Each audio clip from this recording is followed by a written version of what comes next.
It's a warm, sunny Saturday in London, and it's the 11th and final part of my FA Trophy Challenge. During the 2023-24 season, I've been following the FA Trophy from start to finish. It all started back in September, a first qualifying round tie at Rugby Town's Butland Road, with the plan to follow the winner of that tie and each subsequent tie all the way to the Wembley final. That journey has taken me to 10 games across the country, 2 consecutive ties at Boldmere St Michael's, 1 fixture down at South Park Reigate in Surrey, a rearranged Wednesday night tie at Bognor Regis Town in West Sussex, 3 consecutive ties at Edgar Street in Hereford, and 2 rounds in a row up at the Gateshead International Stadium.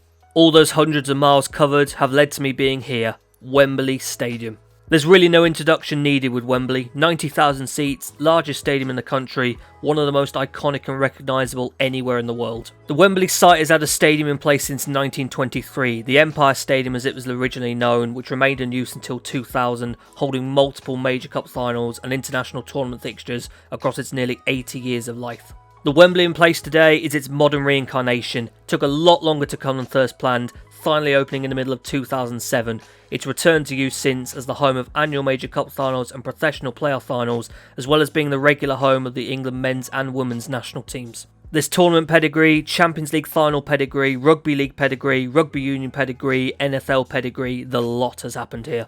Wembley's outside can be split into 4 coloured access zones, green, blue, red and yellow in a clockwise order, as well as a premium purple zone down at ground level. My trip to Wembley today is to one of its newer special events, non-league finals day. It's the finals of both the FA Vase and the FA Trophy back-to-back, providing an afternoon of football for a fairly affordable ticket price. I made the most of the day, up in the usually premium second tier for the early 12:15 kickoff, the 2024 FA Vase final. The Vase is a national competition for 9th and 10th tier sides, and this year's final was a pair of sides from the same division, the Essex Senior League pair of Great Wakering Rovers and Romford. A very decent turnout in the South Stand, the 2 first-time finalists. Romford eventually ran out 3-0 winners after a goalless first half. So, to the main event for me, Gateshead v Solihull Moors, the 2024 FA Trophy final. 2 National League sides going head-to-head once again. For Gateshead, it's a second consecutive final, beaten 1-0 by SC Halifax Town last year. For Solihull Moors, it's a first FA Trophy final, though they were here at Wembley just 6 days ago for the National League playoff final, beaten by Bromley on penalties after a 2-2 draw. Knife edge of a first half in this final, some inviting crosses fired into the box that people just couldn't get a solid touch to. Gateshead would grab the lead in first half stoppage time, great work from striker Dejon Brown to send a low ball in from the left, Regan Booty bundled it home.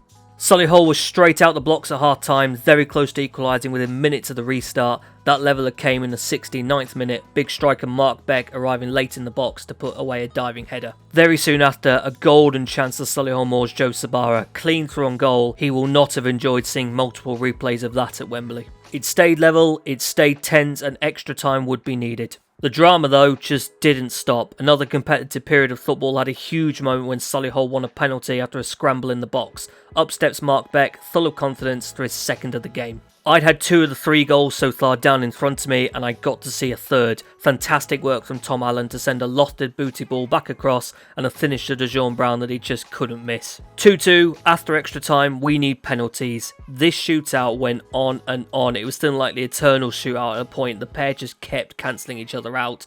4 of the first 6 weren't scored, all of the next 6 were, and then the next 3 all failed to hit the net. Then, on spot kick 16 in total, this happened.